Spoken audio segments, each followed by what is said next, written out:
Thumbnail കണ്ടിട്ട് ഈ video click ചെയ്ത എല്ലാവരോടും പറയാനുള്ളത്, നമ്മൾ ജാൻവി കപൂറിനെ രക്ഷിക്കാൻ വേണ്ടിയല്ല നമ്മൾ.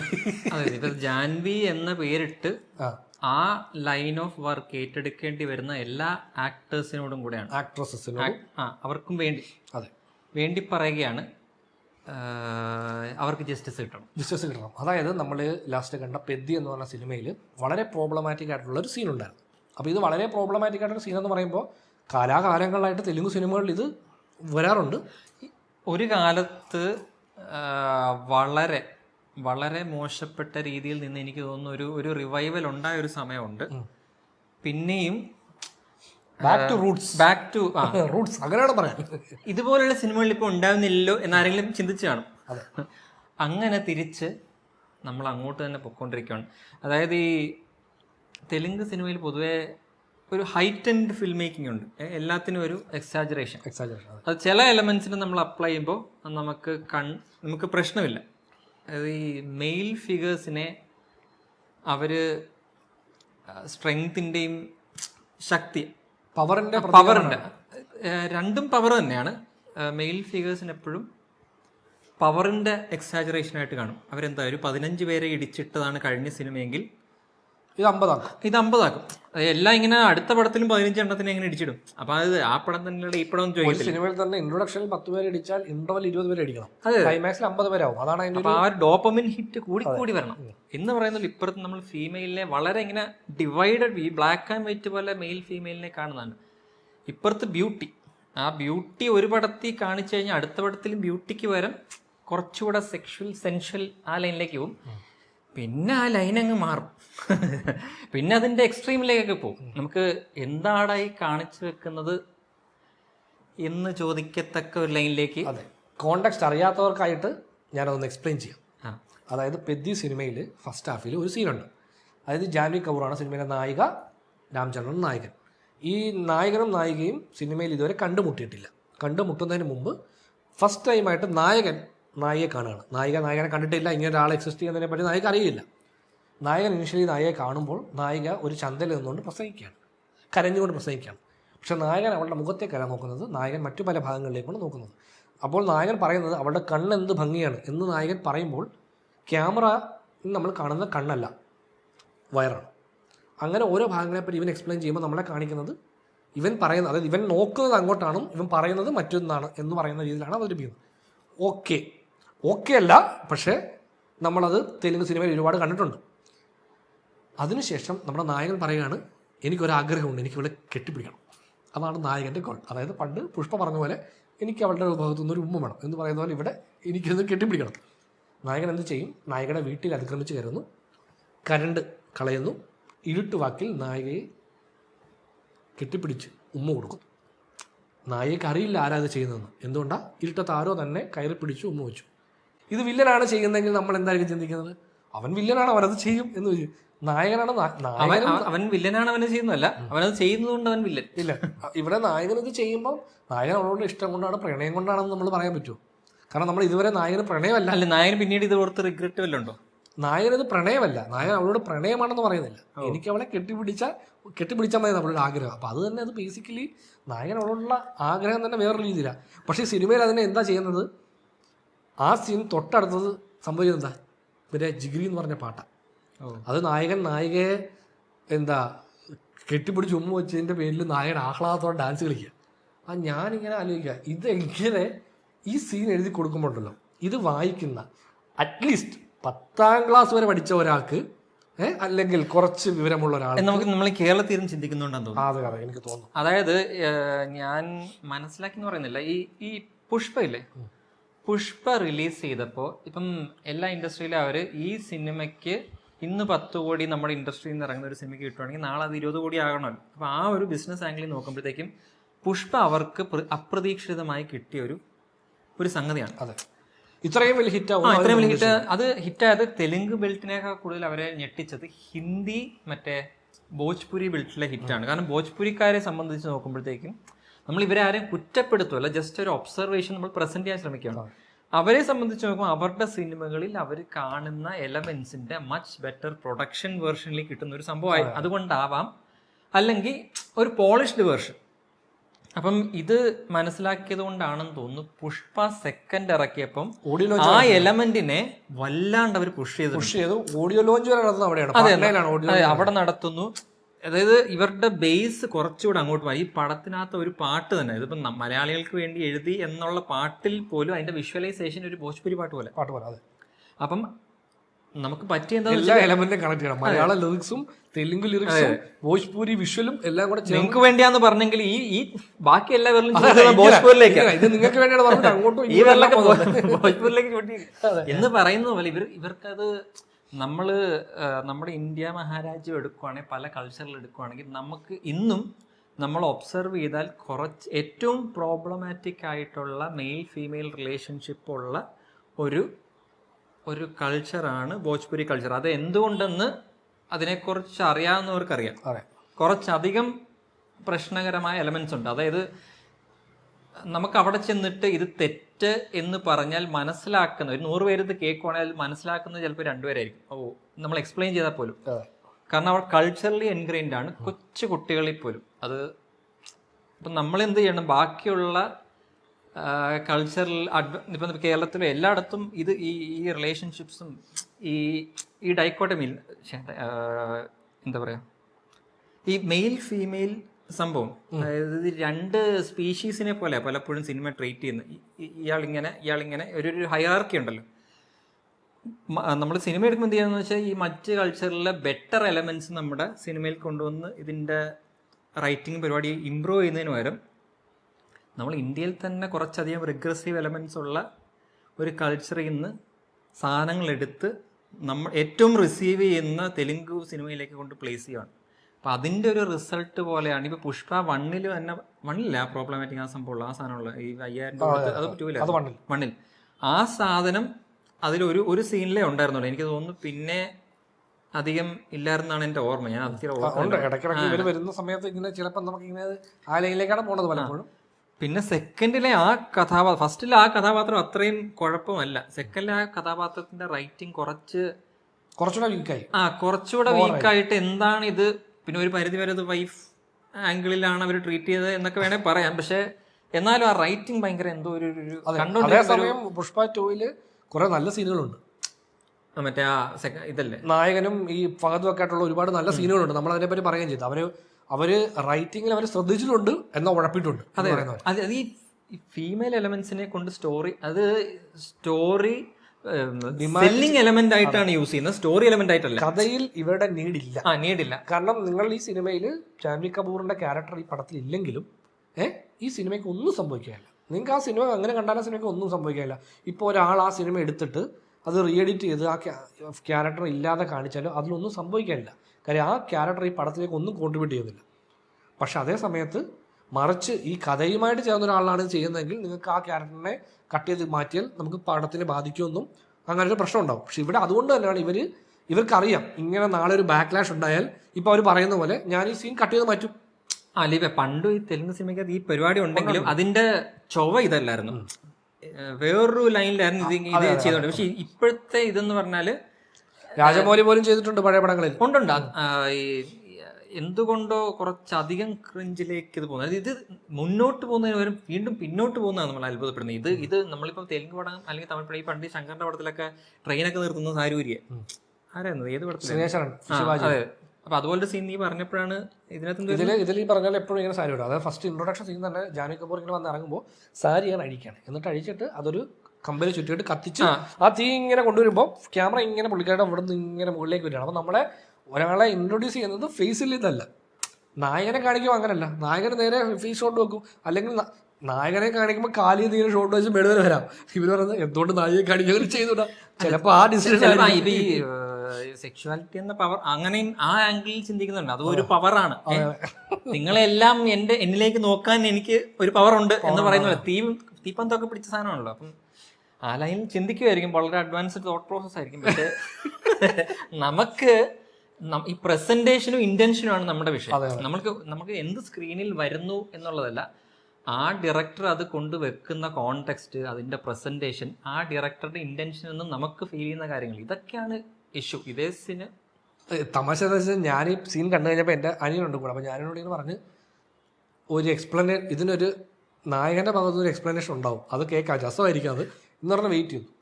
ഫസ്റ്റ് ഹാഫിൽ ഈ സീൻ കഴിഞ്ഞതിന് ശേഷം പിന്നെ ജാൻവി ഇല്ല. ആ ടെൻറ്റിൻ്റെ സീക്വൻസ് പറഞ്ഞല്ലോ, അത് കഴിഞ്ഞാൽ പിന്നെ ജാൻവി ഇല്ല. പിന്നെ ജാൻവി നമ്മൾ കാണുന്നത് സെക്കൻഡ് ഹാഫിൻ്റെ ഒരു പോയില്ല. സെക്കൻഡ് ഹാഫ് തുടങ്ങി കുറച്ച് നേരം കഴിഞ്ഞിട്ടാണ്. അവിടെ പുള്ളിക്കാർ വളരെ റാൻഡമായിട്ട് അങ്ങ് അപ്പിയർ ആയിട്ട് ഒറ്റ സീനേ ഉള്ളൂ ഇവർ തമ്മിൽ. അത് ഇവർക്ക് ഒരുപാട് ഈ ലവ് ആംഗിളിൽ സമയം കളയാനില്ല. എനിക്ക് വലിയ കഥ പറയാനുണ്ടെന്ന് ഡയറക്ടർ തീരുമാനിച്ചു, പക്ഷേ നായിക വെച്ചും പോയി.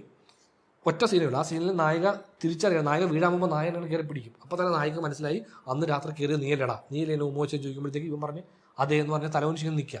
അപ്പോഴത്തേക്കും നായിക ഇവനെ കണത്തടിക്കും. കണത്തടിച്ച് കഴിഞ്ഞാൽ നീ എന്തിനങ്ങനെ ചെയ്തേ എന്ന് ചോദിക്കുമ്പോൾ ഇദ്ദേഹം പറയും, ഞാനൊരു മലയടിവാരം താമസിക്കുന്ന ആളാണ്, എനിക്ക് ഇങ്ങനെ പ്രേമിക്കാനറിയാം. അണ്ടർഡോഗ് സ്റ്റോറി പറഞ്ഞ. അതെ അതെ, എനിക്കിങ്ങനെ അറിയാം. എനിക്ക് നിങ്ങളെപ്പോലെ വളഞ്ഞു ചുറ്റി എനിക്ക് ഇഷ്ടം പറയാൻ അറിയില്ല. ഞാൻ തൊട്ടാൽ ഞാൻ കെട്ടും, ഇങ്ങനെ നായകൻ ഡയലോഗ് പറയും. അടുത്ത നിമിഷം ഫ്ലാറ്റ്, പെണ്ണ് ഫ്ലാറ്റ്, ലൈലായി. അപ്പം ഞാൻ ആലോചിക്കും എന്ത് ഈസി ആയിട്ടാണ് ഇത് എഴുതി വെക്കുന്നത് അല്ലേ. കഴിഞ്ഞു. ഒറ്റ സാറ് നായിക ഈ സീനിൽ അതായത് ഒരാളുടെ ഇതാണ് ഫാന്റസിയാണ് എഴുതി വെക്കുന്നത്. ഞാൻ എന്ത് പോക്കൃത്രം കാണിച്ചാലും നായിക എന്നെ ഇഷ്ടപ്പെടണം അന്ന് എഴുതി വെക്കുവാണ്. അത് ഷൂട്ട് ചെയ്ത് വെക്കുന്നു, അത് ആളുകൾ സ്വീകരിക്കുമെന്ന്. എന്നിട്ട് ആക്ച്വലി ഡയറക്ടറോട് ചോദിച്ചപ്പോൾ പുള്ളി പറയുന്നത്, ഞാനതൊരു ഫണ്ടെന്നല്ല എഴുതി വെച്ചത്, അതിന് ഇത്രയും നെഗറ്റീവ് റിവ്യൂസ് വരുമെന്ന് ഞാനും വിചാരിച്ചില്ല. ഞാൻ ഒരുപാട് സ്ത്രീകളെ റെസ്പെക്ട് ചെയ്യുന്ന ആളാണ്. അതാണ് നമ്മൾ കാണുന്നത്. അതെ അതെ, ഈ സ്ത്രീകളെ റെസ്പെക്ട് ചെയ്യുന്ന ആള് എഴുതുമ്പോൾ ഈ റെസ്പെക്ട് ഇല്ല.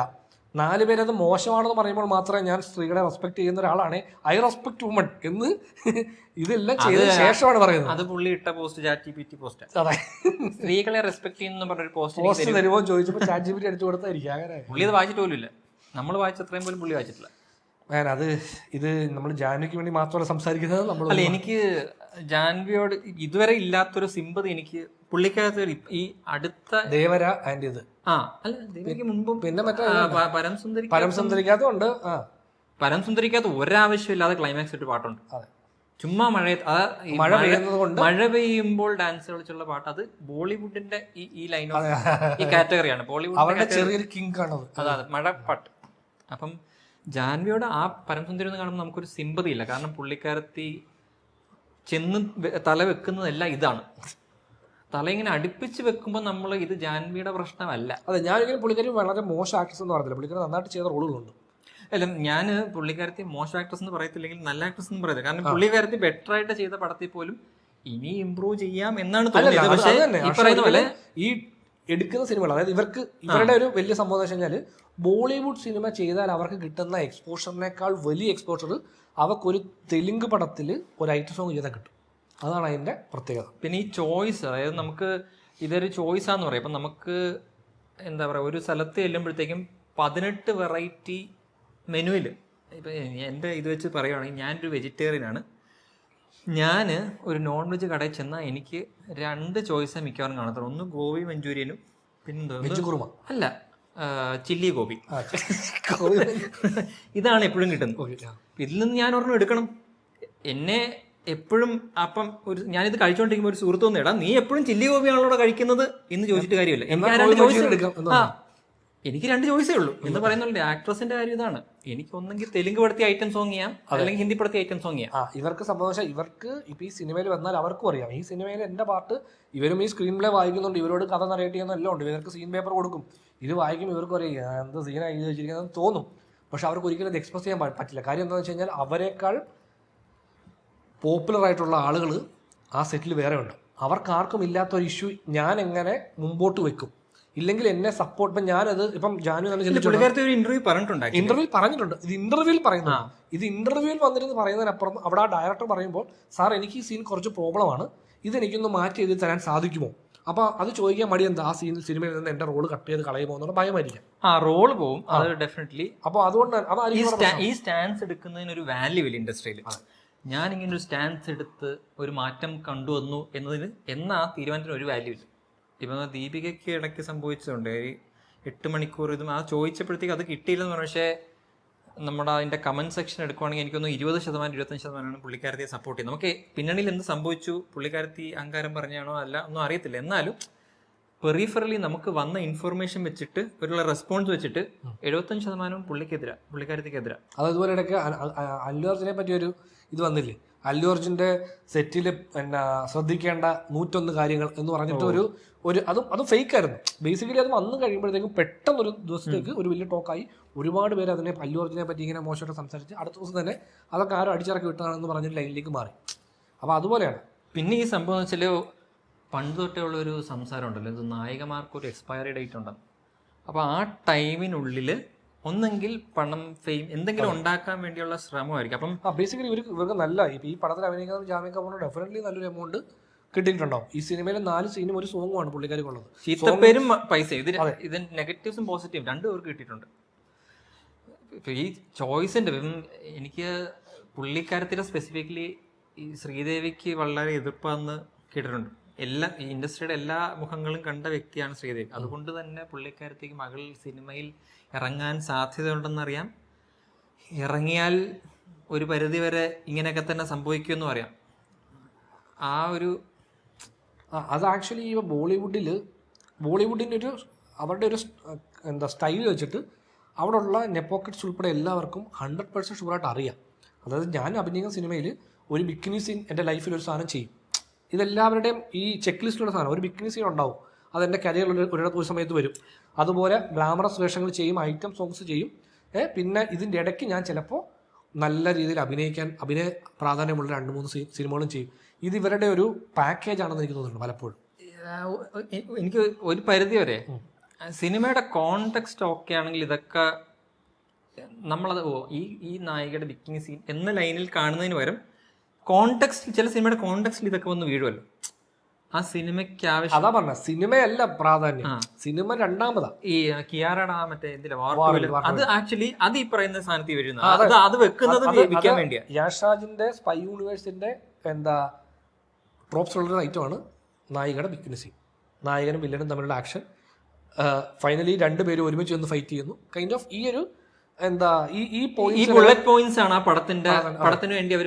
പിന്നെ നമ്മൾ നേരത്തെ എപ്പോഴോ പറഞ്ഞിട്ടുണ്ട്, ഈ നായികയുടെ സ്റ്റാർ വാല്യൂ, നായികയ്ക്ക് ഒരു സ്റ്റാർ വാല്യൂ ഉണ്ടാവും എപ്പോഴും. അപ്പം അതെങ്ങനെ ഉണ്ടായി എന്നൊരു സംഭവം. ഇപ്പം ജാൻവി കപൂറിന്റെ സ്റ്റാർ വാല്യൂ ഉണ്ടാകുന്നതിന്റെ ഒരു പ്രധാന റീസൺ ഈ ഗ്ലാമറസ് റോളുകൾ ചെയ്യുന്നതാണ്. ഇപ്പം നായകന്മാർക്കും നമ്മൾ നയൻതാരയുടെ കാര്യം എടുത്തു. Lady super star Nayanthara initially എങ്ങനെയായിരുന്നു, പുള്ളിക്കാരി ലേഡി സൂപ്പർ സ്റ്റാർ മാറുന്നത് പുള്ളിക്കാരി തന്നെയാണ് സഞ്ചരിച്ചത്. ഇങ്ങനെ വന്നുണ്ടാക്കിയ ക്രൗഡാണ്. പിന്നെ ആ ഇമേജ് പുള്ളിക്കാരത്തി വളരെ കോൺഷ്യസ്ലി ചേഞ്ച് ആ ചേഞ്ച് ഉണ്ടാക്കിയെടുക്കാൻ കുറച്ച് പാടാണ് ഫീമെയിൽസിന്. ഇപ്പം മെയിൽസിനെ സംബന്ധിച്ച് നമ്മൾ സംസാരിക്കാത്ത ഒരു എലമെന്റ്, ഈ മെയിൽ സ്റ്റാർസും ഒരു പോയിന്റ് കഴിഞ്ഞാൽ ഇവർ ഉണ്ടാക്കിയെടുക്കുന്ന ഈ സ്റ്റാർഡം വരുന്ന ഒരു വഴിയുണ്ട്. അതെപ്പോഴും ആക്ഷൻ പടത്തിലൂടെയാണ്. അവരും ഇങ്ങനെ ഒരു കെണിയിൽ പെടാറുണ്ട്. പക്ഷെ ഈ കെണിക്ക് സോഷ്യൽ അക്സെപ്റ്റൻസ് ഉള്ളത് കൊണ്ടാണ് നമ്മൾ ഒരുപാട് സംസാരിക്കുന്നത്. ഒരുപാട് സൂപ്പർ സ്റ്റാർസ് ഈ ആക്ഷൻ ഇടിപ്പടം, ഗാങ്സ്റ്റർ ലൈൻ പടം അല്ലാത്തൊരു സാധനം ചെയ്യാൻ തയ്യാറാവാത്തത് തന്നെ അവർ കെണിക്കകത്ത് അത് ചെയ്തില്ലെങ്കിൽ അവരുടെ സ്റ്റാർഡം ഇല്ലാതാവുന്നുള്ള പേടിയാണ്. എന്ന് പറയുന്ന പോലെ ഫീമെയിൽ ആക്ടേഴ്സിന് ഒരു പേടിയുണ്ട്. ഇങ്ങനെ ഒരു പടം, ഇപ്പം എനിക്ക് 2 ഓഫർ കിട്ടണം, ഒരെണ്ണം ഇതും ചെയ്യണം, ഒരെണ്ണം നല്ലതും ചെയ്യാൻ പറ്റിയാൽ ഭാഗ്യം ഭഗവാനെ എന്നുള്ള ലൈനാണ്. ഇതെന്തായാലും ഞാൻ ചെയ്യും എന്ന തീരുമാനം എടുക്കുന്ന തന്നെ അവർക്ക് റെലവെന്റ് ആയിരിക്കണം എന്നുള്ളൊരു പേടിയാണ്. ഇപ്പം ഇൻഡസ്ട്രിയിൽ ഇപ്പം നെഗറ്റീവായിട്ട് സംസാരിച്ചാൽ പോലും ജാൻവി ലൈം ലൈറ്റിലുണ്ട്. ഇപ്പോൾ ഈ ഇൻസിഡന്റ് നടക്കുമ്പോഴും ജാൻവി കപൂറിനെ സപ്പോർട്ട് കുറച്ചുണ്ടാവും. ഇതിനു മുമ്പ് കണ്ടിട്ടുള്ളതിൽ കൂടുതൽ സപ്പോർട്ട് ജാൻവി കിട്ടുന്നതായിട്ട് തോന്നുന്നു. അതെ. അപ്പൊ അതും അവർക്ക് അടുത്ത ഒരു പ്രോജക്റ്റിലേക്ക് അവരെ ഹെൽപ്പ് ചെയ്യും. അവരുടെ മാർക്കറ്റിനെ അത് വാല്യൂ ചെയ്യുകയും ചെയ്യും. അതായത് ഇനി ഒരു സിനിമ അവർക്ക് എത്തുമ്പോൾ, ഇനി തെലുങ്കിൽ നിന്ന് അവരൊരു സിനിമയ്ക്ക് വിളിക്കുമ്പോൾ അവരോ അല്ലെങ്കിൽ ഈ വരുന്നവരോ ഓൾറെഡി ഡിസൈഡ് ചെയ്തിട്ടുണ്ടാവും, നമ്മുടെ ഈ സിനിമയിൽ നിങ്ങൾക്ക് കുറച്ചുകൂടെ ഒരു നല്ല റോൾ ഉണ്ടാവും. അപ്പോൾ നമ്മൾ തന്നെ നാളെ മറ്റൊരു പടം കാണുമ്പോൾ പറയും, ഈ സിനിമയിൽ ജാൻവി കപൂറിന് നല്ല റോൾ കൊടുത്തിട്ടുണ്ട് കേട്ടോ എന്ന് നമ്മളെ കൊണ്ട് പറയിക്കാനുള്ള ഒരു ശ്രമം ഒരു പക്ഷേ നടന്നേക്കാം. പിന്നെ ഒരു പരിധിവരെ കൂടുതലും ഇതൊക്കെ ചെയ്യുന്നത് ഈ ആക്ടർ എന്ന നിലയിൽ പേരെടുത്തിട്ടില്ലാത്ത ആളുകളാണ്. അല്ലെങ്കിൽ ആ ലൈനിൽ ഇൻട്രസ്റ്റോ, എനിക്ക് തോന്നിയിട്ടുള്ളതാണ്, എനിക്ക് കൃത്യമായിട്ട് അറിയില്ല, ഇൻട്രസ്റ്റ് കുറവുള്ളവർ. ഒരു പരിധിവരെ നമുക്ക് തമന്നയുടെ കരിയർ എടുക്കുവാണെങ്കിൽ അതിനകത്തൊരു 80-85% പുള്ളിക്കാരത്തി ചെയ്തത് പുള്ളിക്കാരത്തിയുടെ ലുക്സ് ബേസ്ഡ് റോൾസ് ആണ്. അതല്ലാത്ത റോളിൽ ഇപ്പം ഈ കരിയർ ഇപ്പോഴാണ് തുടക്കത്തിൽ വളരെ ചുരുങ്ങിയ പടങ്ങൾ, ഇപ്പൊ കല്ലൂരി കല്ലൂരി ഞാൻ തിയേറ്ററിൽ കണ്ട് എനിക്ക് ഇഷ്ടപ്പെട്ടായി, നല്ലൊരു സംഭവം. പിന്നെ അപ്രത്യക്ഷമായി പോയി. ഹാപ്പി ഡേയ്സിലും കല്ലൂരിയും കഴിഞ്ഞാൽ പിന്നെ പുള്ളിക്കാരി ആ ലൈനിൽ നമ്മൾ പിന്നെ കണ്ടിട്ടില്ല. അയനിൽ പോലും പുള്ളിക്കാരത്തി ഫീമെയിൽ ലീഡ് എന്ന് പറഞ്ഞാൽ പോലും ഈ ലൈൻ അല്ല. ഒരു ഇമ്പോർട്ടൻസ് കുറഞ്ഞ ക്യാരക്ടർ എന്നുള്ളതല്ല. ഈ പറയുന്ന പോലെ ഇപ്പോഴത്തെ ഈ പടങ്ങളെ പോലെ നായകനെ നോക്കി പ്രേമിക്കാനും ആ ലൈനല്ല, വിൽക്കാനുള്ള എലമെന്റ് ആയിട്ടല്ല അതിനകത്ത് യൂസ് ചെയ്തത്. പിന്നെ പുള്ളിക്കാരത്തെ അപ്രത്യക്ഷമായി. അങ്ങനെ ഒരുപാട് പേരുണ്ട്. ഇപ്പൊ അനുഷ്ക കുറെ കൂടെ മിക്സ്ഡ് ആയിരുന്നു തോന്നുന്നു. അനുഷ്കയ്ക്ക് ഇനിഷ്യലി ഈ ഇതുണ്ടായിരുന്നെങ്കിലും അനുഷ്ക ഇടയ്ക്ക് ഇപ്പൊ അരുന്ധതി പോലുള്ള സിനിമകളൊക്കെ ചെയ്യുമ്പോഴത്തേക്കും പുള്ളിക്കാരുടെ ഭയങ്കര ഗ്രാഫ് സൂപ്പർ സ്റ്റാർട്ടത്തിൽ പോലെ പോയിട്ട് ബാഹുബലി 2 ചെന്നിട്ട് പിന്നെ അപ്രത്യക്ഷമായി. പിന്നെ ഈ ബോളിവുഡിൽ കുറച്ച് ആക്ടേഴ്സ് നല്ലൊരു ലൈനിൽ പോയത് ഈ സെൽഫ് പ്രൊഡക്ഷൻ നടത്തിയ കുറച്ച് പേരുണ്ട്. അവരുടെ പടങ്ങൾ സ്വയം പ്രൊഡ്യൂസ് ചെയ്ത് കുറച്ച് നല്ല പടങ്ങൾ ചെയ്യുന്നു. പിന്നെ അത് മാത്രമല്ല ഈ ഗ്ലാമർ സൈഡിൽ നിന്ന് മാറി നിന്ന് കുറച്ച് സിനിമകൾ കൂടുതൽ ചെയ്ത ഇപ്പൊ അനുഷ്ക ശർമ്മ, പിന്നെ ദീപിക, അങ്ങനെ കുറച്ച് പടങ്ങളിൽ നല്ല അവർക്ക് കുറച്ചധികം നല്ല കണക്ഷൻസ് ഉണ്ടാക്കാൻ പറ്റുന്നുണ്ട്. ഈ ജാൻവിക്ക് ഈ ബോണി കപൂറിന്റെ മോളാണെങ്കിൽ പോലും പുള്ളിക്കാരത്തി എടുക്കുന്ന ഡിസിഷൻ കാരണമാണോ അതോ ഇപ്പോൾ ഓഡിയൻസിന്റെ റിക്വയർമെന്റ് ഇതായതുകൊണ്ടാണോ നമുക്ക് മനസ്സിലാവില്ല. പുള്ളിക്കാരത്തിയാണ് ഇപ്പം ലൈം ലൈറ്റിൽ ഈ ടൈപ്പ് റോൾ ചെയ്യുന്നതിന് ഏറ്റവും കൂടുതൽ മുമ്പിൽ നിൽക്കുന്നത്. പിന്നെ ബാക്കിയുള്ളവരൊക്കെ നമ്മളിങ്ങനെ ആക്ടർ എന്ന നിലയിൽ ഒട്ടും ഇപ്പം ഇതിന്റെ ഒരു ബെറ്റർ വേർഷൻ, കുറച്ചുകൂടെ ക്ലീനർ വേർഷൻ ഓഫ് സംഭവം ഈ ശ്രീലീല പോലുള്ള ആക്ടേഴ്സ് ചെയ്യുന്നത്. പുള്ളിക്കാരത്തെ ആക്ട്രസ് എന്ന നിലയിൽ പേരെടുത്തിട്ടില്ല, എന്നാൽ വൾഗാരിറ്റിയിലേക്കും പോയിട്ടില്ല എന്നുള്ളൊരു ഇതിന്റെ ഇടയിൽ കിടന്ന് സർവൈവ് ചെയ്തു മുമ്പോട്ട് പോവുകയാണ്. അപ്പൊ ഏതെങ്കിലും ഒരു ഞാൻ മറ്റേന്നത്തെ കുറച്ചെങ്കിലും ഒരു റോള് കിട്ടിയെന്ന് പറയാം. നമുക്ക് ശിവകാർത്തികന്റെ പടം ഈയിടെ കണ്ട മലയാളം അല്ല പരാശക്തി, അതിനകത്താണ് പുള്ളിക്കാരത്തിൽ ഒരു ക്യാരക്ടറാണ്. ഇത് കഥാപാത്രമാണല്ലോ, വിൽക്കാനുള്ള എലമെന്റ് അല്ലല്ലോ. സ്റ്റിൽ അതിൽ കാണുമ്പോഴും ശ്രീലീല തന്നെയാണ് നമുക്ക് അന്ന് ഉണ്ടായിരുന്നത്. വേറെ സൈഡിൽ ഡയറക്ടേഴ്സ് ഇതാണ് ഓഡിയൻസിന് വേണ്ടതെന്ന് പറഞ്ഞ് എഴുതുന്നു. പിന്നെ ചില ഡയറക്ടേഴ്സിന്റെ കുറുമ്പാണ്. അതെ, അത് തന്നെ. ഇപ്പം ഇവരിത് ചെയ്യുന്നത് ഇത് ഓഡിയൻസിന് ഇഷ്ടപ്പെടും എന്നുള്ള ചിന്തയിലാണ്. ഇത് ഓഡിയൻസ് റിജക്ട് ചെയ്ത് കഴിഞ്ഞാൽ അടുത്ത സിനിമയിലും സെയിം സാധനം റിപ്പീറ്റ് ചെയ്യുക എന്ന് പറയുന്നതാണ് ഈ പ്രശ്നം ഉള്ളത്. അതെ, റിജക്റ്റ് ചെയ്ത് കഴിഞ്ഞിട്ട് ഇത് റിജക്റ്റ് ചെയ്തത് ആളുകൾക്ക് ഇത് ഇഷ്ടമല്ല എന്ന റിയലൈസേഷൻ ഇല്ല. പിന്നെ വളരെ എക്സ്ട്രീം ആണോന്ന് അറിയത്തില്ല, ഒരു ഫ്രിഞ്ച് ഉണ്ടല്ലോ. നമ്മൾ ചില സിനിമകളിൽ പറഞ്ഞു ഈ പ്രൊഡ്യൂസേഴ്സിന്റെ ആവശ്യമാണ് ഇന്ന ഹീറോയിനെ വിളിച്ച് ഇങ്ങനെ റോള് ചെയ്യിക്കുക. അത് വളരെ ട്വിസ്റ്റഡ് ഒരു ഫിലിം ഇൻഡസ്ട്രിയുടെ ഒരു ഏരിയ ഉണ്ട് അങ്ങനെ. അത് നമുക്ക് എക്സ്പീരിയൻസ് ഇല്ല, പക്ഷെ നമ്മളത് കേട്ടിട്ടുണ്ട്. അപ്പൊ അതിലും ഇപ്പൊ നമ്മൾ പുഷ്പ 2-ൽ പോലും ഈ പുഷ്പ 1-ലും 2-ലും പുഷ്പ 1-ൽ ഈ ബാക്ക്ലാഷ് ഉണ്ടല്ലോ ഈ ക്യാരക്ടറിനെ പറ്റി. അപ്പോൾ സുകുമാർ പറഞ്ഞു ഈ പടത്തിൽ ഞാൻ കുറച്ചുകൂടെ വൃത്തിയായിട്ട് എഴുതുന്നു. ആ പടത്തിലും വൃത്തിയായിട്ട് എഴുതിയില്ല, അതിലും ഈ ബാക്ക്ലാഷ് ഉണ്ടായി. അപ്പോൾ പുള്ളി പറഞ്ഞു ഇനിയുള്ള കഥയിൽ ഇത് വൃത്തിയാക്കുമെന്ന്. ഇവരിത് വൃത്തിയാക്കാൻ ഉദ്ദേശം ഇവർക്കില്ല, അതുകൊണ്ടാണ് അവരിത് ജസ്റ്റ് വളരെ വൃത്തിയാക്കി വരുമ്പോൾ ഡ്രസ്സ് കുറയും. ഈ രംഗസ്ഥലത്തിൽ അതിന്റെ ഒരു ഛായ ഉണ്ട് സമന്തയുടെ ക്യാരക്ടർ. അതെ, പക്ഷെ രംഗസ്ഥലത്തിൽ സ്റ്റിൽ ഇവർ പറയുന്നത് ആ രംഗസ്ഥലത്തിലെ ക്യാരക്ടറിനെ പിന്നെയും കുറച്ചുകൂടെ സിനിമയിൽ ആ ക്യാരക്ടറിന് എന്തെങ്കിലും ഒരു ഉണ്ട്, പക്ഷെ ഞാൻ പറഞ്ഞ ഛായ ഉണ്ട്. ഈ ഒരു ഐ ക്യാൻഡി എന്നുള്ളൊരു അപ്പുറത്തേക്ക്. കാര്യം ആ സമയത്ത് സാമന്ത എന്ന് പറയുന്നത് കുറച്ചധികം സിനിമകൾ ചെയ്ത് ഒരു സമന്തയ്ക്ക് നല്ലൊരു അത്യാവശ്യം ബെറ്റർ ക്യാരക്ടറാണ്. ഇപ്പൊ വന്ന് നിൽക്കുന്നത് നല്ലൊരു സ്റ്റാൻസിലാണ്. പടം വിജയിക്കാൻ മോശമെന്നല്ല, നമ്മളെ ഒരു റെലവെന്റ് ആക്ടറായിട്ട് അംഗീകരിക്കപ്പെടുന്നു ഇൻഡസ്ട്രിക്കകത്ത്. ഇതിപ്പം നമ്മൾ ഒരു പ്രൊഡക്ഷൻ കമ്പനിയിൽ നിന്ന് കോള് വരുമ്പം നിങ്ങൾക്ക് 10 സീനുണ്ട്, 10 സീനിലും ഇതാണ് പരിപാടി എന്ന് പറയുമ്പോൾ തന്നെ നമ്മൾ മടുത്തു. ഓക്കെ സാർ എത്ര കോടി കിട്ടും? 6 കോടി. ഓക്കെ സാർ എന്ന് പറയുന്ന പോലെയാണ്. അതെ, കോടികൾ കിട്ടുന്നതാണ്. പക്ഷെ ഇവരെ സംബന്ധിച്ചോളം ജസ്റ്റ് ഞാൻ സാരി ഇങ്ങനെ മാറ്റുന്നതേ ഉള്ളൂ. ഞാനിത് എല്ലാ ബോളിവുഡ് പടത്തിലും ചെയ്യുന്നതായതുകൊണ്ട് എനിക്ക് ഇവിടെയും അത് ചെയ്യാം, പ്രശ്നമില്ല. അത് ഇഷ്യൂ ആണ്. അത് ജിമ്മിൽ പോകേണ്ടി വരും. അതിപ്പോ ഇഷ്യൂ ആണെന്ന് നാട്ടുകാർ പറയുകയാണെങ്കിൽ ഞാൻ എന്നെ സപ്പോർട്ട് ചെയ്യും. അത്രേ ഉള്ളൂ. അതാണ് ഇവിടെ നടക്കുന്നത് തോന്നുന്നു. അവരുടെ മൈൻഡ് സെറ്റ് നമുക്ക് ഒരിക്കലും ഇൻട്രോന്നും പറയാൻ പറ്റില്ല. കാരണം അവർക്കിത് എനിക്കിതൊന്നും വിഷയമില്ല. വേറെ ഇതുപോലെ ട്രോൾ ചെയ്യപ്പെടുന്ന ഒരു നായികയാണ് നമ്മുടെ നമ്മളെ ഒരു പടം ഇറങ്ങിയപ്പോഴത്തേക്ക് ഇത് നമ്മുടെ കപ്പ് ഓഫ് ടീ അല്ലാന്ന് പറഞ്ഞു വിട്ടൊരു അനന്യപ്പാട്ട്. പുള്ളിക്കാരത്തിയുടെ ലൈൻ എന്തുവാന്നൊന്നും മനസ്സിലാവുന്നില്ല. പുള്ളിക്കാരത്തി എല്ലാ വർഷവും 2 സിനിമ വെച്ച് ഇറങ്ങുന്നുണ്ട്, ആരും ശ്രദ്ധിക്കുന്നില്ല, ഒരു സൈഡിലൂടെ പോകണം. പക്ഷെ ആക്ച്വലി ഇതിന്റെ ഇടയ്ക്ക് വിക്രമാദിത്യ മൂപ്പാന ചെയ്തൊരു ഫിലിം ഉണ്ടായിരുന്നു, നെറ്റ്ഫ്ലിക്സിന്റെ ഫിലിം. അത് ശ്രദ്ധിക്കപ്പെടാതെ നല്ല സിനിമയായിരുന്നു. അതിൽ പുള്ളിക്കാരി നന്നായിട്ട് ചെയ്തിട്ടുണ്ടായിരുന്നു. പിന്നെ കുറച്ച് ഇതുപോലെ അത്ഭുതമുള്ള ഒരു ആക്ട്രസ് ആണ് മൃണാൾ ഠാക്കൂർ. പുള്ളിക്കാരത്തി ഇപ്പുറവും ചെയ്യും അപ്പുറവും ചെയ്യും. അതായത് പുള്ളിക്കാരിയെ തെലുങ്ക് ഇൻഡസ്ട്രി ഉപയോഗിക്കുന്നത് വളരെ നല്ലൊരു റോൾ കൊടുത്ത് ചെയ്യും. ബോളിവുഡിലേക്ക് എത്തുമ്പോഴത്തേക്കും അതെ നമ്മൾ നേരെ തിരിച്ചാണ്. ഇത് ജാൻവി കപൂറിന്റെ നേരെ ഓപ്പോസിറ്റ് പരിപാടിയാണ് അവിടെ സംഭവിക്കുന്നത്. പക്ഷെ അവരെ സംബന്ധിച്ചോളം ഇവർക്കത് അവരാരും തന്നെ പേഴ്സണലി ഇതിനെതിരെ വന്ന് പ്രസംഗിക്കാൻ നിൽക്കുന്നില്ല. കാര്യം അവർക്ക് എല്ലാവർക്കും ഇൻഡസ്ട്രിയിൽ നിലനിൽക്കണം എന്നുള്ള ആഗ്രഹമുള്ളതുകൊണ്ടാണെന്ന് തോന്നുന്നു. നാട്ടുകാരിത് പറയുകയാണെങ്കിൽ സൈഡിൽ കൂടെ ഞാൻ വേണമെങ്കിൽ സപ്പോർട്ട് ചെയ്യാം. അല്ലാതെ ഞാനായിട്ടൊരു ഇനിഷ്യേറ്റീവ് എടുത്തിട്ട് ഞാൻ ഇങ്ങനത്തെ റോളുകൾ ഇനി ചെയ്യില്ല എന്ന് പറഞ്ഞൊരു സ്റ്റേറ്റ്മെന്റ് എടുക്കാൻ പറ്റൂല. കാര്യം അങ്ങനെ ചെയ്താൽ നാളെ റോള് കിട്ടാതെ വീട്ടിൽ ഇരുന്ന് പോകുന്നൊരു ചിന്ത ഇവർക്കുണ്ട് എന്നാണ് എനിക്ക് മനസ്സിലായത്. ഇത് സംഭവം ഇത് ഏറ്റവും കൂടുതൽ ബാക്ക്ലാഷ് ഇടുന്ന ഈ കൊമേഴ്ഷ്യൽ പടമായതുകൊണ്ട്. ഈ കൊമേഴ്ഷ്യൽ പടത്തിന്റെ പ്രശ്നം എന്ന് വെച്ചാൽ ഇതിന്റെ റീച്ച് ഭയങ്കര ഹൈ ആണ്. ഇത്രയും റീച്ച് കിട്ടുന്ന ഒരു പടത്തിൽ ഇത്രയും പ്രശ്നകരമായ ഒരു സംഭവം കൊണ്ട് വെക്കുന്നു. ഈ ആക്ടേഴ്സ് എടുക്കുന്നതിന്റെ ഡബിൾ മൈൻഡിലായിരിക്കും എടുക്കുന്നത്. ചേട്ടാ ഇതാണല്ലോ എനിക്ക് കിട്ടിയത്, പക്ഷെ ഇത് എടുക്കാതിരുന്നാൽ ഈ റീച്ചും പോവും. അവര് ഭയങ്കര ഒരു നോർമൽ പടത്തിലാണെങ്കിൽ അത് അവസരം പോയി. അത് കാണുന്ന ആൾക്കാരെ സംബന്ധിച്ചോളം വളരെ കുറച്ച് ഓഡിയൻസ് കാണുന്നുണ്ടാവും, കൺസ്യൂം ചെയ്യുന്നുണ്ടാകും. അതുകൊണ്ട് തന്നെ അതിനെപ്പറ്റി ഒരു ടോക്ക് ഉണ്ടായാൽ തന്നെ അത് വളരെ ചെറിയൊരു പോയിന്റിലേക്ക് ഒതുങ്ങുകയും ചെയ്യും. ഇതിപ്പോൾ അത് കട്ട് ചെയ്ത് കളഞ്ഞാൽ നാളെ തൊട്ടും എനിക്ക് തോന്നുന്നു തിയേറ്ററിൽ പോകുന്ന ഒരു ഓഡിയൻസിനൊരു ഡിഫറൻസ് ഉണ്ടാകും. പടത്തിൽ ഇപ്പം ചിലപ്പോൾ ഒരു ജമ്പ് വരും. അത് ഈ സാധനം തന്നെ ഇപ്പൊ എത്രാമത്തെ തവണയല്ലേ ഒരു സംഭവം ഇറങ്ങി അതിന്റെ പ്രോബ്ലമാറ്റിക് ആണെന്ന് പറയുന്നത്. അതെ, ഇത് പ്രോബ്ലമാറ്റിക് ആണെന്ന് ആദ്യമേ കണ്ടെത്താൻ ഇവർക്ക് എന്തുകൊണ്ട് സാധിക്കുന്നില്ല എന്നതാണ് നമ്മുടെ ചോദ്യം. എന്നാണ് ഈ ജസ്റ്റിസ്. അതായത് ഇപ്പം ഞങ്ങള് സ്ക്രിപ്റ്റ് എഴുതുന്ന സമയത്ത് നമുക്ക് ഏറ്റവും ബുദ്ധിമുട്ടുള്ള എലമെന്റ് ഒരു കൺവിൻസിങ് ഫീമെയിൽ റോൾ. ഞാൻ കുറച്ചെങ്കിലും മനസ്സിലാക്കുന്നത് ഈ ഫീമെയിൽ റോൾ എഴുതാമേ എന്നും പറഞ്ഞ് അതിനെ അപ്രോച്ച് ചെയ്യാതെ ഒരു ക്യാരക്ടറിനെ എഴുതുന്നു, അത് ഫീമെയിലാണ്. അതാണ് നമുക്ക് ഏറ്റവും ഈസി ആയിട്ടുള്ള പരിപാടി. ഇത് എനിക്ക് തോന്നുന്നു ഇവർക്കൊക്കെ സംഭവിക്കുന്നതെന്ന് വെച്ചാൽ നമ്മളൊരു ഫീമെയിൽ റോൾ എഴുതാം, ഫീമെയിൽ സെൻട്രിക് പടം എഴുതിയ ആളാണ്.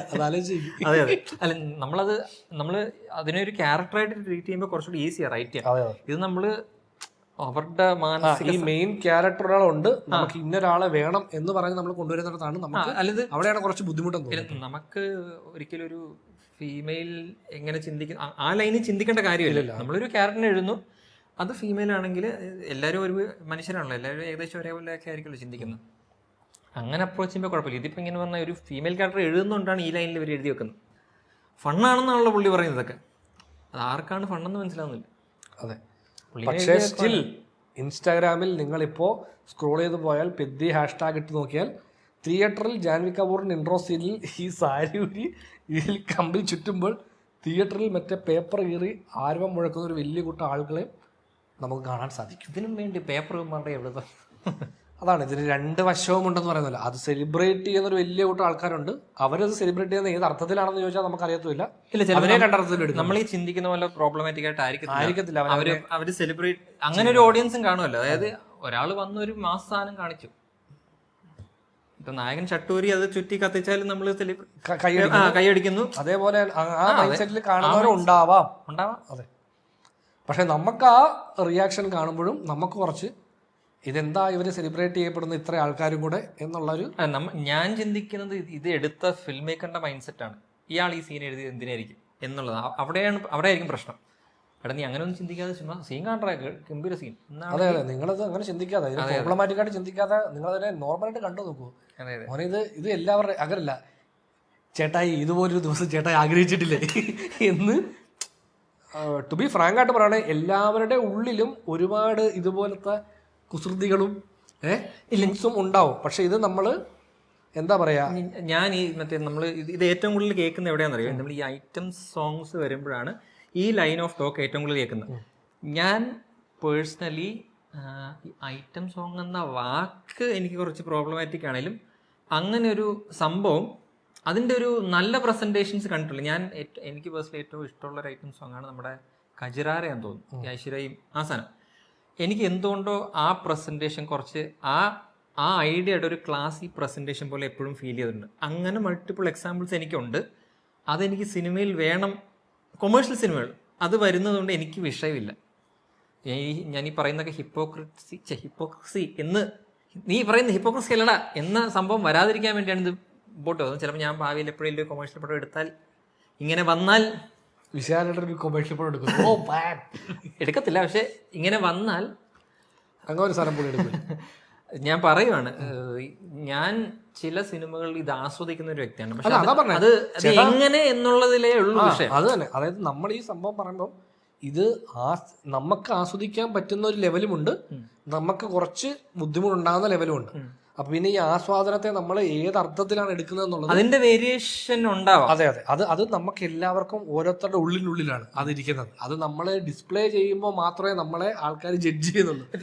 ചില ഐറ്റംസ് സോങ്സ് കാണുമ്പോൾ മനസ്സിലാവും ഇതിന്റെ പർപ്പസ് എന്താണ്. പർപ്പസ് അങ്ങനെ ഇപ്പൊ നമ്മുടെ തോന്നലുകളാവും. പക്ഷെ നമ്മൾ ആ പാട്ടും കൊള്ളത്തില്ല, അതിന്റെ ഡാൻസ് സ്റ്റെപ്പും കൊള്ളത്തില്ല, ഒന്നും കൊള്ളത്തില്ല. പക്ഷെ ക്യാമറ എവിടെ കൊണ്ടാ വെച്ചേക്കുന്നതെന്ന് വെക്കുമ്പോൾ നമുക്ക് മനസ്സിലാവും ഇതിന്റെ പർപ്പസ് എന്താണ്, ഇത് ആർക്ക് വേണ്ടി, ഇത് ആരെ എയിം ചെയ്താണ് ചെയ്യുന്നതെന്ന് നമുക്ക് മനസ്സിലാവും.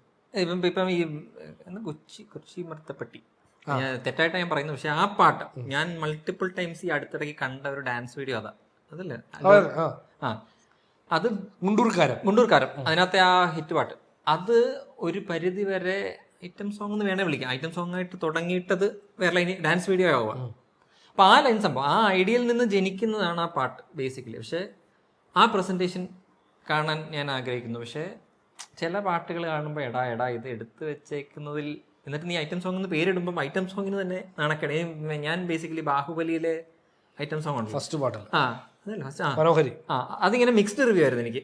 സംഭവത്തിനകത്ത് ഗംഭീര എലമെന്റ്സ് ഉണ്ട്, എന്നാൽ കുറച്ചധികം കൊറിയോഗ്രഫി, ഒരു ഫൺ സാധനമുണ്ട്. പക്ഷെ പടത്തിൽ ഇത് വന്ന് പ്ലേസ് ആവുന്നത് അത്യാവശ്യമായിട്ട് ഒരാളെ അന്വേഷിച്ചു പോകും, അതിൻ്റെ ഇടയ്ക്ക് ഒരു ഡാൻസിങ് കളിച്ചേക്കാം എന്നുള്ള സെറ്റപ്പ് ആയതുകൊണ്ട് എപ്പോഴും കോണ്ടെക്സ്റ്റും ഇന്റൻഷനും ആണ് എനിക്ക് വിഷയമാവുന്നത്.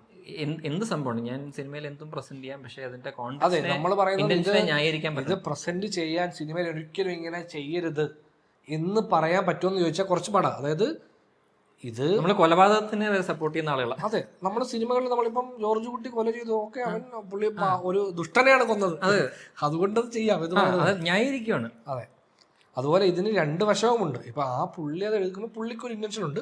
ബട്ട് ഇത് കാണുമ്പോൾ ഒരു മെജോറിറ്റി ഓഫ് ഓഡിയൻസ് ഒരു തിയേറ്ററിൽ ഇരുന്നത് കാണുമ്പോൾ അവരിത് അൺകംഫർട്ടബിൾ ആക്കുവാണ്. അവർക്ക് തോന്നുകയാണ് ഇത് ഒരു വുമണെ ഒബ്ജക്ടിഫൈ ചെയ്യാണ്, അത് ഡിസ്റെസ്പെക്ട്ഫുൾ ആണെന്ന് നമുക്ക് തോന്നുമ്പോൾ തങ്ങൾ ആരാധിക്കുന്ന ഒരുപാട് പേരെങ്കിലും സിനിമയിൽ ഇതിനെ പെദ്ദി എന്ന കഥാപാത്രം എന്നല്ല കാണുന്നത്. ഞാൻ ആരാധിക്കുന്ന രാംചരൺ ഇഷ്ടം തോന്നിയ ഒരാളെ തൊടുന്നു, തൊട്ടാൽ കെട്ടണം, ഇങ്ങനെയാണ്. ഇങ്ങനെ കാണുവാണെങ്കിൽ അത് പ്രോബ്ലമാറ്റിക് ആണ്. അങ്ങനെ കാണാൻ ഒരു ഓഡിയൻസ് ഉണ്ടാവും. അപ്പൊ അതുകൊണ്ടാണ് ഇത് പ്രശ്നമാകുന്നത്. അതുകൊണ്ടാണ് ഇവരിത് ഒരിക്കലും നിർത്താത്തത്, ഇത് വീണ്ടും വന്നുകൊണ്ടേയിരിക്കും. ഇതിനെ പറ്റി എത്ര സംസാരം ഉണ്ടായാലും ജാൻവി കപൂർ തന്നെ മറ്റൊരു സിനിമയിൽ ഇത് വീണ്ടും ചെയ്യും എന്നുള്ളതിൽ നമുക്ക് യാതൊരു അത്ഭുതവുമില്ല. അത് സംഭവിക്കും. പുള്ളിക്കാരി അതൊരു ഇൻട്രസ്റ്റിംഗ് ഫാക്ടറാണ്. ഇനി ഒരു പടം പുള്ളിക്കാരത്തെ ഇങ്ങനെ സൈൻ ചെയ്യുമെന്നുള്ളതാണ് ചോദ്യചിഹ്നം. ഇത്രയും സപ്പോർട്ട് നമ്മളൊക്കെ സപ്പോർട്ട് ചെയ്തിട്ട് വരും. ബുജ്ജിബാബു സാർ ഇനി ഒരു സിനിമയിൽ ഇങ്ങനെ ഒരു പരിപാടി എഴുതുമോ, ഫൺ ഇനി പുള്ളി ഉണ്ടാക്കാൻ ശ്രമിക്കുമോ, എഴുതും. ഇതൊക്കെയാണ് നമ്മുടെ ഇൻട്രസ്റ്റിംഗ് ഫാക്ടർ കാര്യം. ഇത് പിന്നെ രാംചരൺ വളരെ പോസിറ്റീവ് ഇമേജ് ഉള്ള ഇൻഡസ്ട്രിയിലൊരു വ്യക്തിയാണ്. പുള്ളിയുടെ സിനിമയിൽ ഇങ്ങനെ ഒരു സംഭവം നടക്കുമ്പോൾ പുള്ളി ഫൈനൽ കട്ട് കണ്ടിട്ടുണ്ടാവുമോ? അല്ലേ, അതെ. ഈ സീൻ വായിക്കുമ്പോൾ പുള്ളി പറയില്ല ഡയറക്ടറോട്, എടാ ഇത് കുറച്ച് നെഗറ്റീവായിട്ട് ബാധിക്കില്ല, നമുക്ക് ഈ സീൻ ഒന്ന് മാറ്റി എഴുതിക്കൂടെ? എന്താണ് എന്റെ സിനിമയിലെ നായകൻ നീ ഇങ്ങനെ എഴുതി വെക്കുന്നത് എന്ന ചോദ്യം ഒരു നായകന്റെ ഭാഗത്തുനിന്ന് ഉണ്ടാവുന്നില്ല. എന്തായാലും ഇവർക്കൊക്കെ വലിയ ഇൻഫ്ലുവൻസ് ഉണ്ടെന്ന് നമുക്കറിയാം. ഒരു നായകൻ എന്ന നിലയിൽ വളരെയധികം പവറുള്ള ഒരു റോളാണ് തെലുങ്കിൽ ഒരു സിനിമയുടെ നായകൻ എന്ന് പറയും. സ്ക്രിപ്റ്റിൽ ഇങ്ങനൊരു സംഭവം, ഒരു എലമെന്റ് കാണുമ്പോൾ എൻ്റെ നായിക എന്താ ഇത്രയേ ഉള്ളൂ, ഞാൻ ഗെയിം ചേഞ്ചറിൽ എൻ്റെ നായിക ഇത്രയേ ഉണ്ടായിരുന്നുള്ളൂ എന്ന് പുള്ളിക്ക് എവിടെയെങ്കിലും ചോദിക്കാം. അപ്പം അത് അങ്ങനെ ഉണ്ടാവുന്നുണ്ടോ എന്നറിയില്ല. അടുത്ത പടത്തിൽ നോക്കാം. അടുത്ത പടത്തിൽ ഇതുപോലെ ഇനിയും ഇതേ അവസ്ഥയിലൂടെ വീണ്ടും ഇവരെല്ലാം കടന്നു പോകുമോ എന്ന് നമുക്ക് നോക്കാം. എൻ്റെ ഒരു ഊഹം വെച്ചിട്ട് ഞാൻ വിചാരിക്കുന്നു ഇനിയും ഇത് സംഭവിക്കും. അതെ, ഇതിനെങ്ങനെ മാറ്റം ഉണ്ടാവാനുള്ള ചാൻസ് ഇല്ല. കാരണം ഇത് അറിയാതെ ഇവരുടെയൊക്കെ ഇന്റർവ്യൂ കാണുമ്പോൾ എല്ലാവരും ഭയങ്കര ഹൈലി നമ്മളെക്കാൾ ഇന്റലിജന്റ് ആളുകൾ. എങ്ങനെ ഓഡിയൻസ് റിയാക്ട് ചെയ്യും, എന്ത് എഴുതിയാലും. ഇപ്പൊ അല്ലു അർജുന്റെ ഒക്കെ ഇന്റർവ്യൂ കാണുമ്പോഴത്തേക്കും ഈ മനുഷ്യൻ ഇത്രയും ബുദ്ധിയുള്ള മനുഷ്യനാണോ എന്നിട്ടാണോ ഈ പറയുന്ന ജാൻവി കപൂറിന്റെ ഇന്റർവ്യൂ, നമ്മൾ ഈ സിനിമയിൽ കാണുന്ന മറ്റേ പൂജ ഹെഗ്ഡെയുടെ ഇന്റർവ്യൂ കാണുമ്പോൾ ഇത്രയും ബുദ്ധിയുള്ള ഒരാളായിരുന്നോ ഈ പടമൊക്കെ ചെയ്യുന്നത് നമ്മൾ ചോദിക്കുന്നത്. പടത്തില് അതാണ് ആക്ടിങ്ങിന്റെ, അതാണ് ആക്ടിങ്. അതെ അതെ, വേറെ വ്യക്തിയാവുകയാണ് ഇവരെ. ഇവരുടെ ഈ ഇന്റലക്ച്വൽ ഇതല്ല നമ്മളവിടെ സ്ക്രീനിൽ കാണുന്നത്. അതെ അതെ, എന്നുള്ളതാണ്. ഇവർ ഇത്രയും അറിവും വിവരമുള്ളവർ ഇത് ചെയ്യുമ്പോൾ നമുക്ക് ഭയങ്കര അത്ഭുതമാണ്. എന്തുകൊണ്ട് ഇത് ഇവരുടെ വർക്കിൽ കാണുന്നില്ല എന്നുള്ളത്. അതായത് എനിക്കിപ്പോഴും മനസ്സിലായത്, സിനിമയെ അവർ കാണുന്നത് ഇതെല്ലാം പ്രസന്റ് ചെയ്യാൻ പറ്റുന്ന ഒരു മീഡിയമായിട്ടാണ്. ഇതൊക്കെ ഇവിടെ നടക്കും, ഇവിടെ ഇതൊക്കെ നടക്കും എന്ന് പറയുന്നൊരു ഇതാണ്ടാണ് കാണുന്നതാണ് എനിക്ക് മനസ്സിലായത്. വളരെ നൈമിഷികമായിട്ട് ഇന്ന് ഇത് സംഭവിച്ചു, എനിക്ക് ഇത്രയും കാശ് കിട്ടി, അത് പോയി, നാളെ അതും പെട്ടെന്ന് മാറുവാണല്ലോ. ഇപ്പൊ നാളെ ഒരു നല്ല പടം ചെയ്ത് ഈ കംപ്ലീറ്റ് സാധനം മാറി. ഇതൊക്കെ എല്ലാവരും മറന്നു. ഇപ്പൊ ഈ കഴിഞ്ഞ വർഷം വരെ ഉള്ള മേജർ ഇൻസിഡൻസസ് ചിലപ്പം ആർക്കും ഓർമ്മ കാണത്തില്ല. പുതിയ പുതിയ കാര്യങ്ങൾ എന്നതായിരിക്കും ആ ലൈൻ. അതെ, ഇതിപ്പം ഈ സിനിമയുടെ പബ്ലിസിറ്റിയെ ഇതും ഉപകാരപ്പെട്ടിട്ടുണ്ട്. നെഗറ്റീവ് പബ്ലിസിറ്റി ആണെങ്കിൽ പോലും ഇത് ഉപകരിച്ചിട്ടുണ്ട് പടത്തിന്. അങ്ങനെയാണെങ്കിൽ ഒന്ന് കാണണമല്ലോ. അതെ, എന്ന് ചിന്തിക്കുന്ന ഒരാളുണ്ടെങ്കിൽ അപ്പോൾ അത് രണ്ട് രീതി എടുക്കാം. ഓഹോ, അങ്ങനൊരു സീനുണ്ടോ, എന്നാൽ അതൊന്ന് കാണണമല്ലോ എന്ന് വിചാരിച്ച് കയറുന്ന ഒരാളുണ്ടാവും. അതേ സമയത്ത് ആഹാ അങ്ങനെ ഉണ്ടോ എന്നാൽ അത് കാണണമല്ലോ എന്ന് വിചാരിച്ച് കയറുന്ന ഒരാളുണ്ടാവും. ടൊണാലിറ്റിയാണ് വ്യത്യാസം. നമ്മുടെ ഈ ഡിസ്കഷൻ്റെ ഉദ്ദേശം എന്നാൽ ഇവർക്ക് കുറച്ച് നല്ല കാര്യങ്ങൾ പഠിപ്പിച്ചു കൊടുക്കാം. അങ്ങനല്ല, നമ്മൾ ആലോചിക്കുവാണ് ഇതൊക്കെ എന്തുകൊണ്ട് ആരെങ്കിലും ഒക്കെ കാണല്ലോ. അത് അറ്റ്ലീസ്റ്റ് നമുക്ക് എടുക്കാൻ പറ്റുന്ന ഒരു കാര്യം, നമ്മൾ എടുക്കുന്ന സിനിമകളിലെങ്കിലും ശ്രദ്ധിക്കാം, ഇങ്ങനെ സംഭവിക്കാതിരിക്കാൻ നമ്മൾ ശ്രമിക്കാം എന്നുള്ളതാണ്. ബട്ട് അവിടെയും ശ്രമിക്കും എന്ന് വരെ പറയാം. അതിൻ്റെ ഫൈനൽ ഔട്ടിൽ സംഭവിക്കാൻ ഒരുപാട് ഘടകങ്ങളുണ്ട് എന്നുള്ളതാണ് മറ്റൊരു വലിയ സംഭവം. അതെ, മോളിവുഡ് ടൈംസ് കണ്ടാൽ മനസ്സിലാവും, നമ്മുടെ കയ്യിൽ നിന്ന് തുടങ്ങുന്ന സാധനം ആയിരിക്കില്ല അവസാനിക്കാം. അത് അവിടെ ഒരുപാട് ഡിസിഷൻ മേക്കേഴ്സ് വരും. എന്താ സിനിമയാണെന്ന് പറഞ്ഞാലും ആ സിനിമയിൽ ഡിസിഷൻ എടുക്കാനും ചിലപ്പം പാവപ്പെട്ട ബുജ്ജി ബാബു എഴുതിയതൊരു അണ്ടർഡോഗ് സ്റ്റോറി ആയിരിക്കും. പ്രൊഡ്യൂസർ വന്നിട്ട് പറഞ്ഞു, എവിടെ നായിക എവിടെ എന്ന് ചോദിക്കും. ബുജ്ജി ബാബു പറയും, സാർ ഇത് നായികയുടെ കഥയല്ല, ഒരു ഗ്രാമത്തിന്റെ കഥയാണ്, ഗ്രാമമൊക്കെ പോകാൻ പറ. ആ ഗ്രാമത്തിന്റെ കഥ അറിയണം, എവിടെ നായിക എവിടെ? ആദ്യത്തെ 10 മിനിറ്റ് നമ്മൾ നായിക വെച്ച് ഗ്രാമത്തിലെ ഒരാളായിട്ട് ജാൻവി കപൂറിനെ പ്രസന്റ് ചെയ്യുമ്പോൾ ആ നാട്ടിൽ ബാക്കി എല്ലാ പെൺകുട്ടികളും വളരെ നല്ല രീതിയിൽ സാരി എടുക്കുന്നു, ജാൻവി കപൂർ ഒഴിച്ച്, സെലക്ട് ക്യാരക്ടർ ഒഴിച്ച്. അപ്പോൾ നമ്മൾ ആലോചിക്കും, ഇവളുടെ അച്ഛൻ അവിടുത്തെ ഒരു മേജർ പൊളിറ്റീഷ്യനാണ്, ആ പൊളിറ്റീഷ്യൻ്റെ മകളാണ് ഇത് ചെയ്യുന്നത്. ഇങ്ങനെയാണോ ഒരാളെ പ്രസന്റ് ചെയ്യേണ്ടതെന്നാണ് നമ്മൾ അപ്പുറത്ത് ചിന്തിക്കുന്നത്. അതെന്താണ്, ഇവർക്ക് മാത്രം ഒരു രീതിയും മറ്റുള്ളവർക്കൊക്കെ വേറൊരു രീതിയും. അല്ല, നമ്മൾ ജാൻവി കപൂർ എങ്ങനെ ഡ്രസ് ചെയ്യണമെന്ന് പറയുമല്ലോ. നമ്മൾ ജാൻവി കപൂർ അല്ല, നമ്മൾ ഈ ക്യാരക്ടറിനെ പറ്റിയാണ് സംസാരിക്കുന്നത്. നമ്മൾ ഫിലിം മേക്കേഴ്സിനെ കുറിച്ചാണ് കൂടുതൽ പറയുന്നത്. ജാൻവി കപൂറാണ് ഇതിന്റെയൊക്കെ ഫൈനൽ റിസൾട്ട് എന്നുള്ളതേ ഉള്ളൂ. ആരിപ്പോ തെലുങ്ക് കഥ എഴുതിയാലും ഇജാതി റോൾ എഴുതിയാലും വിളിക്കാൻ പറ്റുന്ന ആളാരാന്ന് അവർ ചിന്തിക്കുമ്പം എങ്ങനെയോ മുമ്പിൽ വന്ന് വീഴുന്നത് പെട്ടുപോയി. പിന്നെ പുള്ളിക്കാരത്ത് ഏതോ ഇന്റർവ്യൂ പറഞ്ഞിട്ടുണ്ട്, RRR കഴിഞ്ഞപ്പം പുള്ളിക്കാരത്തെ റോൾ കിട്ടാൻ പറഞ്ഞാന്ന് തോന്നുന്നു. എനിക്ക് NTRന്റെ കൂടെ അഭിനയിക്കുന്ന പറഞ്ഞു, ഇതേപോലെ റോൾ അവിടെ കിട്ടി ദേവരക്കകത്ത്. പക്ഷേ എനിക്ക് ദേവരയുടെ ഡാൻസിൽ പുള്ളിക്കാരത്തെ എഫക്ട്, നമ്മൾ പൊതുവെ NTR നായികയും കൂടെ ഡാൻസ് കളിക്കുമ്പോൾ NTRന്റെ മുഖത്തൊന്നും കണ്ടെടുക്കാൻ പറ്റില്ല. പുള്ളിയുടെ ആ ഫിസിക്ക് വെച്ച് പുള്ളി എങ്ങനെ ഡാൻസ് ചെയ്യുന്നത് നമ്മൾ അത്ഭുതമാണ്. പക്ഷേ മറ്റേ ദേവരക്കകത്ത് ഒരു പാട്ടുണ്ടല്ലോ, ആവശ്യമില്ലാത്ത പാട്ടാണ്, പക്ഷെ ഞാനത് പാട്ട് കാണും. അതിനകത്ത് പുള്ളിക്കാരത്തിന്റെ എനർജി NTRന്റെ ദാവൂദി, അതിനകത്ത് രണ്ടും മാച്ചിങ് ആണ്. പുള്ളിക്കാരത്തി ഗംഭീര ഡാൻസറാണ്, അത് ഞാൻ അംഗീകരിച്ചു കൊടുക്കുന്നു. പക്ഷേ ഈ ഡാൻസറിന് നമ്മൾ ബാക്കിയുള്ള സീനുകളിലൊക്കെ വരുമ്പോൾ സിനിമയ്ക്കകത്ത് കുറച്ച് ഒരു റോൾ കൊടുക്കുമോ? പുള്ളിക്കാരത്തി ഒരു ഗംഭീര ആക്ടർ കൂടെ ആക്കുമോ? അതെ, അവർക്കൊരു അഭിനയിക്കാൻ അവസരം കൊടുക്കുമോ, എന്നാലേ തെളിയിക്കാൻ പറ്റൂ എന്ന് പറയുന്നത്. ഞാനൊരു ഐഡിയ പറയാം. ജാൻവി കപൂർ നിങ്ങൾ പ്രൊഡ്യൂസ് ചെയ്തൊരു മലയാള സിനിമ എടുക്കും. അവർ ആക്ച്വലി ഒരു മലയാള സിനിമയിൽ നിന്ന് റീമേക്ക് ചെയ്തിരുന്നു, നമ്മുടെ ഇതിന്റെ റീമേക്ക് അന്നാബന്റെ പടം. അത് ഓക്കെ ആയിരുന്നു, പക്ഷെ അന്നാബന്റെ പെർഫോമൻസ് കണ്ടതുകൊണ്ട് നമ്മൾ ഒരിക്കലും കമ്പയർ ചെയ്യാൻ പറ്റില്ല. അത് ഡയറക്ട് ചെയ്തിരിക്കുന്നത് മാത്തുക്കുട്ടി ശിവർ തന്നെയാണ്. മിലി എന്ന പേരിൽ ആ സിനിമ എടുത്തിട്ടുണ്ട്. അത് നമ്മൾ കാണുമ്പോൾ പുള്ളിക്കാരിയെ ഇങ്ങനെയും യൂസ് ചെയ്യാമല്ലോ, അല്ല അവർക്ക് ഇതും നമുക്ക് ചെയ്യാൻ പറ്റും എന്നുള്ളത് നമുക്ക് മനസ്സിലാവും. പക്ഷേ ഉലാജ് എന്ന് പറഞ്ഞൊരു ഫിലിമാണ്, ഉലാജും നല്ല ഫിലിമാണ്. അത് കാണുമ്പോൾ പുള്ളിക്കാരി നമ്മൾ അല്ലെങ്കിൽ ഇവർക്ക് ഇങ്ങനത്തെ റോൾ കൂടുതലും ചെയ്യും അവർ. പക്ഷേ അതിനേക്കാൾ നമ്മൾ നേരത്തെ പരാമർശിച്ച മറ്റേ പൂജ ഹെഗ്ഡേയുടെ ആക്ച്വലി ബെറ്റർ ഒരു പരിപാടി ഉണ്ട് നമ്മുടെ സൂര്യയുടെ പടത്തിൽ റെട്രോയ്ക്കകത്ത്. അത് ഒരു ബെറ്റർ പരിപാടിയാണ്. അതെ, ബെറ്റർ പരിപാടിയാണ്, ബെറ്റർ പ്രസന്റേഷൻ ആയിരുന്നു. പക്ഷെ അവിടെയും ഈ പറഞ്ഞ പോലെ ആളെ ഈ ടാനൊക്കെ അടിച്ചുകൊണ്ട് നിർത്തുമ്പോൾ നമുക്ക് ഈ ബിലീവബിലിറ്റി കുറച്ച് കുറയാന്നുള്ള സംഭവമാണ്. അല്ല, നമ്മൾ ഈ ഇവരുടെയൊക്കെ നമ്മൾ ആവശ്യമില്ല എന്നാൽ പോലും ഈ ഫിലിം ഇങ്ങനെ ലൈനി ഇവരുടെയൊക്കെ ഇന്റർവ്യൂ കാണുമ്പം ഈ വ്യക്തിയാണോ ഞാൻ ഈ സിനിമയ്ക്കകത്ത് കണ്ടതെന്ന് ഭയങ്കര ബുദ്ധിമുട്ടാണ്. അതെ, അപ്പം നമ്മൾ മാച്ച് ചെയ്യാൻ ഭയങ്കര നല്ലൊരു സാധനം ഇവരുടെ കൊണ്ട് കൊടുത്താൽ ഇവർ അക്സെപ്റ്റ് ചെയ്യുമല്ലോ എന്ന് തോന്നും. ഇനി അല്ല, അവരുടെ കൊമേഴ്ഷ്യൽ വാല്യൂ മാത്രമേ ഇവർ നോക്കുന്നുണ്ട്, എന്താണെന്ന് അറിയത്തില്ല ഈ റീസണിങ്. നമ്മൾ ഈ ഇൻഡസ്ട്രികളിലൊന്നും ഇല്ല, നമുക്ക് ഡയറക്റ്റ് ഒരു പരിചയമില്ല ഇത് ഇൻട്രാക്ഷൻസിലൊന്നും. എന്താണെന്നറിയത്തില്ല, കുറേ ധാരണകൾ ഈ റെഡിറ്റിലൊക്കെയാണ്. എടാ അത് അവർ കാശിന് വേണ്ടി ചെയ്യുന്നതാണ്, നമുക്കത് അതാണ് എന്ന് ഉറപ്പിക്കാൻ പറ്റില്ല. കാരണം ഇവരായിട്ടും നമുക്ക് പരിചയമില്ല. ഇവരോട് ചോദിക്കാൻ ജാൻവി എന്താണ് നീ ആ റോൾ എടുത്തത്, ആ സാധനം പറ്റുന്നില്ല. കാരണം അറിയത്തില്ല, നമുക്ക് ഇതൊക്കെ ആവാം എന്നിങ്ങനെ ഊഹം ഇതൊക്കെ ഊഹങ്ങളാണ്. എന്തിലുണ്ടോ ഒന്നുമില്ല, സമാധാനമായി. സമാധാനം. ജാൻവിയായിട്ട് നല്ലൊരു പടം എടുക്കും. അതെ, അപ്പോൾ അതുകൊണ്ട് ഇനിയിപ്പം നല്ല റോളുകൾ തേടി വരട്ടെ അല്ലേ, നല്ല നല്ല റോളുകൾ ചെയ്യട്ടെ, ചെയ്യാൻ അവസരം കിട്ടട്ടെ. ജാൻവി ഇത് കാണുന്നില്ലേ? ആശംസകൾ. എന്നെ പറ്റി കേരളത്തിലും നല്ല അഭിപ്രായമാണല്ലോ. അതെ അതെ, മാറ്റി പിടിച്ചേക്കാം. പരംസുന്ദരിയിൽ തെറി പറഞ്ഞ രണ്ടാമന്മാരാ, എന്നെ തെറി പറഞ്ഞമാര് ഇപ്പം എനിക്ക് വേണ്ടി ജസ്റ്റിസിന് വേണ്ടി വീഡിയോ എടുത്തു. ഇത് നമ്മുടെ ഒപ്പീനിയനാണ്. നിങ്ങൾക്ക് നിങ്ങളുടെ അഭിപ്രായങ്ങൾ കമൻറ്റിൽ പറയാം. ഈ വീഡിയോ കാണുന്നതിൽ ലൈക്ക്, ഷെയർ, സബ്സ്ക്രൈബ്, പിന്നെ ഹൈപ്പ് ചെയ്യുക, കമൻറ്റ് ചെയ്യൂ അല്ലേ. ചെയ്യ് എല്ലാവരും ചെയ്യും.